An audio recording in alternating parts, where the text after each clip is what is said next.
Hey there, everybody. Welcome to our reaction and review For All Mankind Season 4, Episode 2, Have a Nice Soul.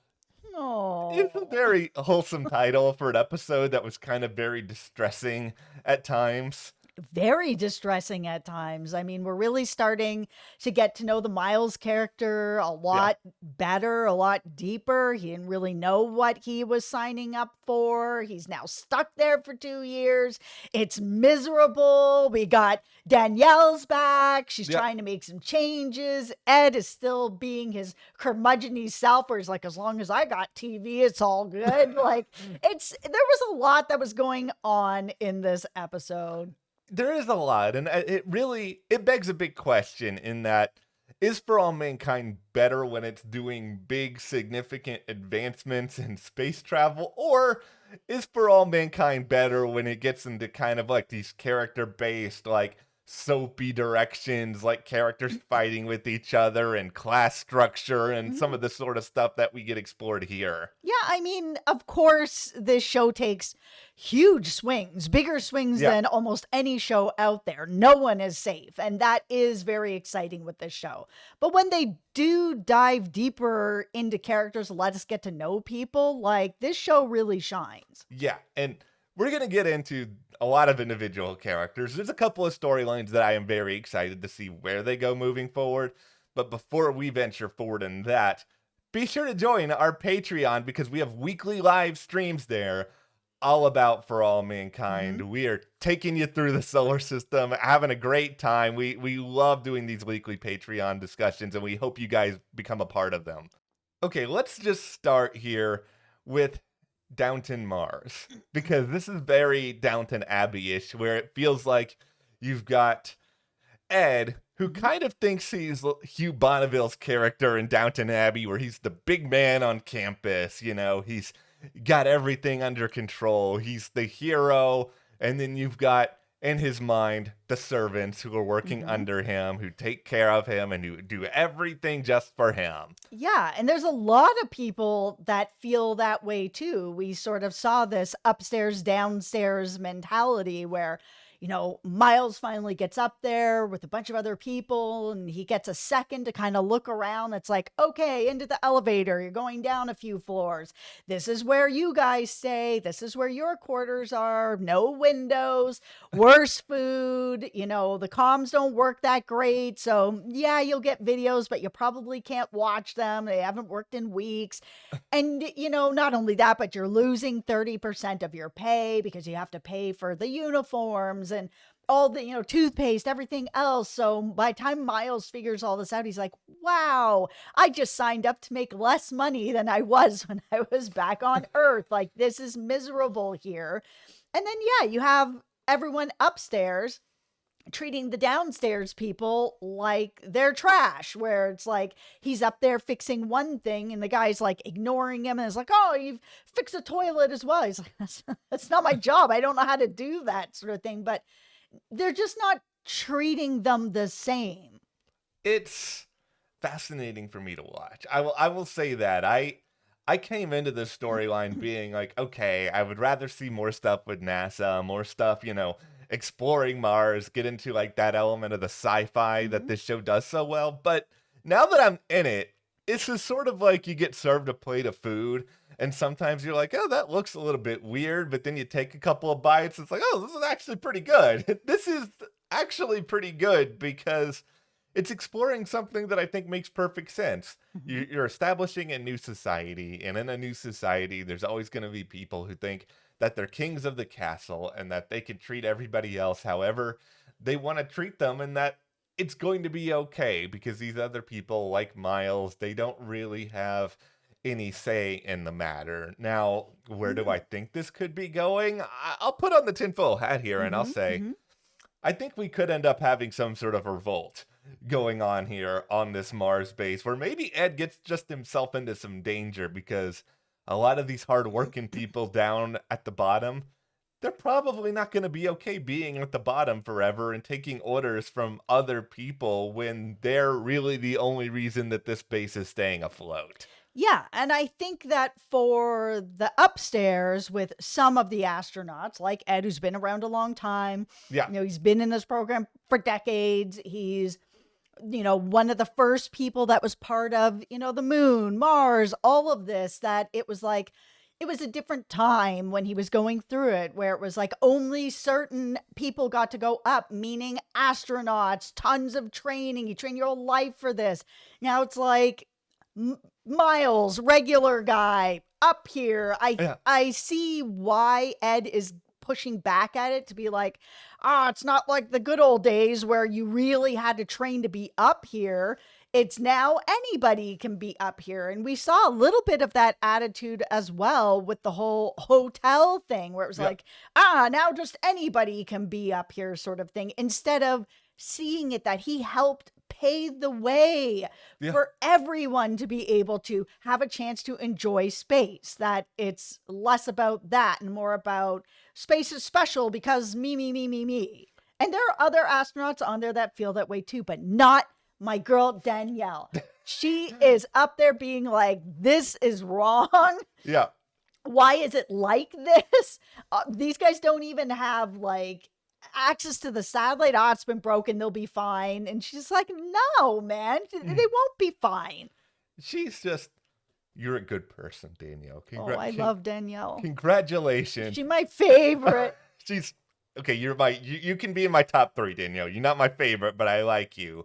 I just think that she benefits a lot from coming down from Earth. She's got a different perspective. Listen, Ed, you've been up there too long. You have sort of allowed it to just poison your brain, and just, maybe you would be this way regardless. Maybe Danielle, your girl Danielle, would always be a good person no matter how long she's up there. And I do think she doesn't have much of an ego, so I do think she would probably hang on to herself better than Ed has, but she is the only sort of glimmer of hope that I have that things are not going to go completely sideways and we're not going to have the big giant revolt in space that I kind of think is coming. Yeah, if she keeps pushing through with some of her ideas just to make things better for everyone, that it shouldn't just be the upstairs people that get what they want, that the downstairs people deserve to have at least videos from their loved ones, that it could really help. Because, we did see a little bit of a shift in Miles when he finally got to see all those videos. Yeah, at that point he was like, oh man, I really want to go home. But it really helped him, and Ilya's bar helps as well. There's nothing quite like some just like space age beverages that are fermented. That was kind of actually intuitive now that I'm sort of thinking about it. Like that is the kind of stuff I really like about a show like this, where they're sort of, here's how something which is fairly normal on Earth can actually function in space. And you get, it makes the world feel a little bit more complete. One of my favorite scenes in this episode, and I did not expect getting invested in Miles at all because he's just a new character. And I just was thinking I would rather spend time with the people I already know.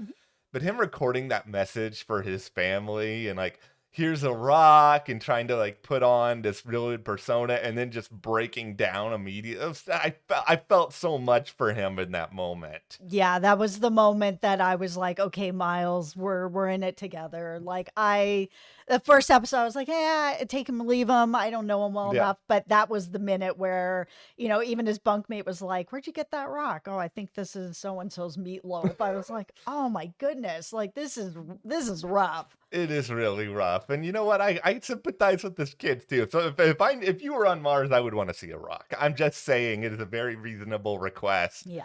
Okay. Let's talk about my favorite. Elena. Elena and Kelly getting drunk. You had your moment. I'm so happy for Elena's gone through a lot here, obviously. And she needed a friend. She needed someone who understood what it was like to kind of suffer through as a result of everything that's happened. And yes, her trauma is different than what Kelly has gone through. But Kelly's also been through it. Like, she described in pretty blunt detail what happened when she departed Mars last season. Yeah. I mean, we saw Aleda what had been really going through it. She hasn't been back to NASA since, we last saw her. Her, husband's really pushing her to be like, you need to get out of the house. You can't just be up at 3 a.m. taking apart our TV. So she decides she's going to go in and she's like, I'm ready. Bring me back in. But then, she hears Margot's name and everything that's kind of coming around. She's like, you know what? I quit. She ends up meeting up with Kelly, who's going through not the same thing, but something of her own, where it's like 8 years of research is ready to launch, plug pulled. And she's like, Yeah. it's devastating. Yes. And these two women get together, they drink through it all, talk about their pain. Kelly wakes up the next morning on her couch and she's like, I have an idea. I've been up all night, private funding. We're going to do this together. I got so excited by this idea. I was just like, is there a space? Does Shark Tank exist in this alternate universe? And granted, I think this is set before Shark Tank even started. But you know what? You guys just need to go find some investors, get some people on board.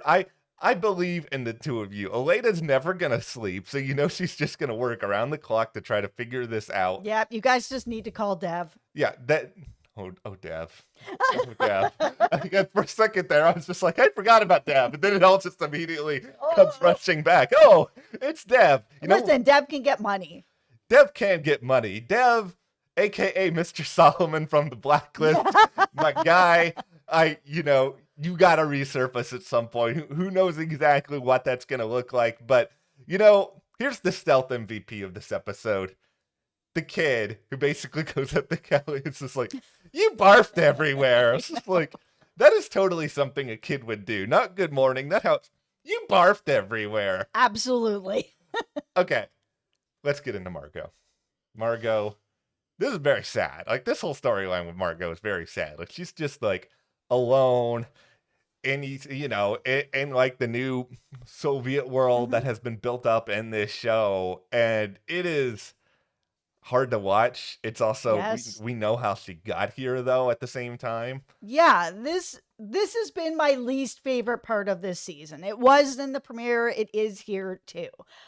Having her so separate from everything that's going on, like, I feel like it's gonna all circle back together in a way with the friend, she met in the first episode. Yeah. But like right now, it feels like I'm watching Margot on another show where it's just like, here's everybody over here that's all working towards the same things. And then over here is Margot on the Margot show where it's just not really connected to anything. And it is very tough watching what's going on because it's not connected to anything. I agree 1,000%. Like, even to the point of, it feels like it's a different show. Even the way that it's shot, the music, the tone, the visuals, it all just feels like something entirely different. And it doesn't really mesh into anything else. And I'm sure that it will. I hope so. The whole point of curiosity, I guess I have with this storyline is just that we're looking at something here that is a completely different history than what actually happened, in real history with the fall of the Soviet Union and all of that. And so we're basically being set up now to where there's some sort of revolting that is going on. Margot is finding herself caught basically just right in the middle of it, even for some things that she's not fully responsible for. And this sort of unrest, like, it could eventually lead to a position where Margot has to leave. And then the question then becomes, okay, where do you go if you're Margot? How many options do you really have? And at the end of the day, we know what Margot wants, and that's to contribute to a space program. It's what she's good at. It's what she's been good at for the entirety of her life. I just think the big question with her is how she get back to that. I think she will. I'm hoping that it's going to be this friend, because we saw Margot wake up and try to do her routine and do some of her PT to, like, help her body, turn on the TV. Everything is Swan Lake. There's nothing else. She picks up her phone, static. Goes to her bakery, nobody's there. There's nothing there. Warned to go back. The newspaper stand getting closed down, people getting arrested, taken off, and so is she. She got caught in this, and that's sort of how it ends. This is where, for me, my tinfoil hat, I think the friend is going to show up and somehow be able to pull her out of this and into the next mystery of her life. And I hope it's a good one. Like, I hope it's an interesting one. Margot can be a very fascinating character. Like, we've seen a lot of her over the years. It's just this particular world, other than, like, I guess the alternate history part of it, it just doesn't mean that much to me. Like, Mars is Mars. It is a completely new planet where we're getting to see people sort of thrive and experience different things. Yeah, I'm not here to watch her eat pastries and do rowing PT every day. Like, it's not going anywhere for me. And we're already, now we're going to be going into episode 3. And it's kind of like, Yeah. whenever the Margot story is coming up, I'm like, eh. Okay, the last thing that's really on my head here, and we talked a lot about this in the premiere, I don't want to just regurgitate that, but the bigger question I have just in regards to the Danny mystery at this point, because we're 2 episodes in, how long are we going to be willing to sit here and be like, okay, why aren't they saying what happened to Danny? Like, wouldn't this come out at some point? Like, I think if they ignore this all season, I'm going to be really annoyed. Yeah, I mean, they've kind of come out to be like, it's purposeful. I mean, we all know it's purposeful from the premiere where Yeah. no one has said that he's dead. No, it's not clear that he is. We don't think he is. We think he is alive and probably somewhere on Earth. But like, what happened then? I know Danny's not everybody's favorite character, Yeah. but I liked his story. It was very real, very raw. And, we watched this young, bright man just like completely unravel over the years. Like it was a tough story and Danny's a tough character, but I need to know how it ended for him. And I think it could fold into what's happening on Mars now, because if a situation is sort of painted where Danny comes out, or it's just framed in a way where Danny is like, Ed left me behind, he did this, that, the other thing, it could give like the downstairs people even more fuel to their fire and sort of setting up this epic showdown of like the big wigs versus the little guys. And So you thinking Danny's up there and he's going to start a resistance? it would be fun. I don't think Yeah. that's really going to happen, but no, I think he's down on Earth. I think he's down on Earth, but I think there's still a way that he can tell his story and he can get information out there. And however that ends up sort of disseminating throughout the greater solar system, that remains to be seen. It'll be interesting if he does tell his story, because then he has to admit to what he did. Yes, that is the big shoe that I have to assume is going to drop at some point. Like, this show has built up a lot of great stuff through these first four seasons. I enjoyed this episode. There's not like a big defining moment though, and I got to assume we're just building towards something right now. Yeah, I feel like we are. I mean, Miles said it best. I was here brought on to work on the asteroids. I wasn't here to fix, air conditioners and Yeah. heating. Let's get to the asteroids. Now that Danielle is up there, I feel like she's going to get everybody really back on course for what they were there to do in the first place. Come on, Danielle. I sure hope so. All right. Well, thank you guys for hanging out with us, discussing For All Mankind. As always, we really appreciate it. We also really appreciate if you join our Patreon. Check out our For All Mankind weekly live streams. They are so much fun. Thank you to our patrons as well for your support. We'll see you guys here next time.